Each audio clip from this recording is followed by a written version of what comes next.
সুন্দর করে ভগবানকে রং দেওয়ার পরে এবার পালা নিজেদের রং খেলার। আর আমি তো খুব এক্সাইটেড রং খেলার জন্য, কারণ এই বছরে একটা দিনই তো বলো আমরা নিজেদের জীবনে বেশি বেশি করে রং দিয়ে জীবনটাকে আরো বেশি রঙিন করিয়ে তুলতে পারি। আর দেখো আমার ছোট্ট পুতুলটা সব থেকে বেশি এক্সাইটেড। ও রং নিয়েই তো আগে দি ভাইয়ের গালে দিচ্ছে, আমার গালে দিচ্ছে।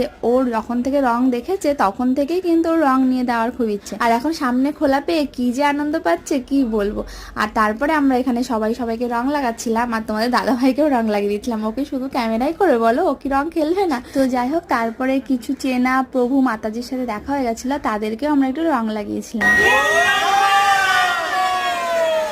গৌর স্থানে আসবো আর গৌরাঙ্গ বলে চিল্লাবো না, তাই কি হয় বলো? আর এদিকে দেখো এতক্ষণ পরে পূর্ণিমা এসেছে, তো ওকেও একটু রং মাখিয়ে দিলাম। আর তারপরে আমরা চলে এসেছিলাম বাইরে। আর এখানে এসে আর কিছু ফ্রেন্ডের সাথে দেখা হয়ে গেছিল, আর আমরা সবাই মিলে এখানে রং খেলেছিলাম। আর তারপরে আমরা সবাই মিলে চলে গেছিলাম ওদেরই রাখা একটা স্পেশাল হোলি প্রোগ্রামে।